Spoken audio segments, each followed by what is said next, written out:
Geliefdes, dieselfde gesindheid wat daar in Christus was, moet ook in ons wees, in ons liefde en ons omgee vir mekaar. Die apostel Paulus vermaan ons daar in Filippense 2, dat die een die ander hoër moet ag as homself. En die gevolg is dan, dat ons mekaar in gelyke mate ag. Wanneer ons mekaar ag, dan skinder ons nie oor mekaar nie. Was jy of is jy steeds die slagoffer van 'n skinderveldtog? Jy kom agter dat mense se houding teenoor jou verander. Jy kom dalk agter dat mense agter hulle bakhande van jou praat wanneer jy verbygaan. Jy kan nie agter die kap van die byl kom nie. Jy weet nie wat aan die gang is nie. En wanneer jy dalk wel agterkom dat daar oor jou geskinder word, dan staan jy magteloos. Wat doen jy? Die bron van die skinderstorie bly dikwels onbekend en ongeïdentifiseerd, en die storie bly sterkies bykry en dit groei, dit versprei en dit gaan nooit lê nie. Ag, dominees en vrouens is gereeld die slagoffers hiervan. En dit laat my dink aan wat die apostel Jakobus gesê het oor die tong.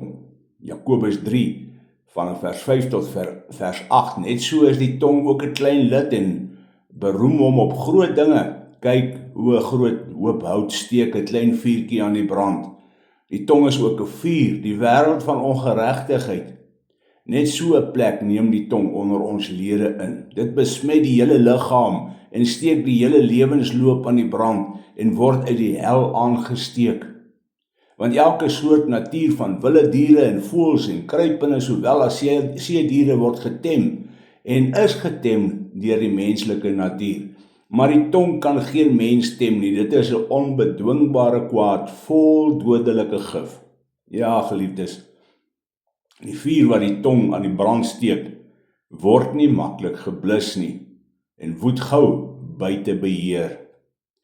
Ons hou tog so van 'n goeie kinderstorie, daardie soort storie wat begin met die woorde, het jy gehoor?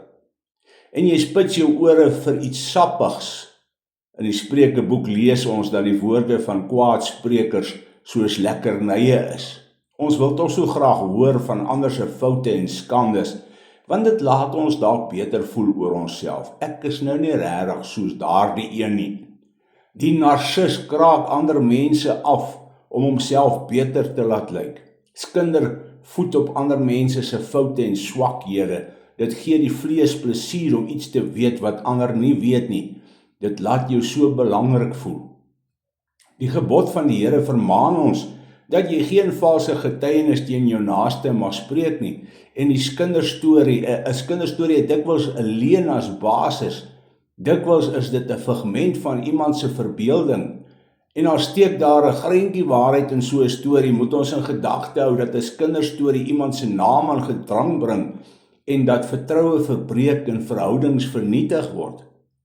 Daarby waarsku God se woord ons ernstig teen skinder. Neem 'n bietjie in ag dat wanneer iemand na jou toe kom met die woorde, het jy gehoor? En moet nou nie vertel dat jy dit by my gehoor het nie. So 'n persoon net so maklik ook oor jou kan skinder. Spreuke 11 vers 13 sê, die wat met kwaadsprekery omgaan, maak 'n geheim openbaar, maar hy wat betroubaar is van gees, bedek 'n saak. Moenie jou ore uitleen en deel word van 'n kinderstorie nie. Wanneer ons versoek word om te skinder, moet ons onsself afvra, is hierdie storie waar? Is dit nodig? Is dit liefdevol? Sou ek dit sê as daardie persoon hier voor my staan? Natuurlik nie. Kan jy jouself indink dat ons Here Jesus hom sou skuldig maak aan kinderstories? Nee. Natuurlik nie. Ons word vermaan dat die gesindheid wat in Christus Jesus was, ook ons gesindheid moet wees. Die apostel Jakobus waarsku dat die godsdiens van iemand wat nie sy tong in toom kan hou nie, nutteloos is. Amen. Ons bid saam. Almagtige Here, plaas 'n wag voor my mond en help my om my woorde wys te gebruik. Vergewe my waar ek ander seer gemaak het deur skinder of negatiewe praatjies. Vul my hart met liefde en leer my om ander op te bou, eerder as om hulle af te kraak en af te breek. Ons vra dit in Jesus naam. Amen.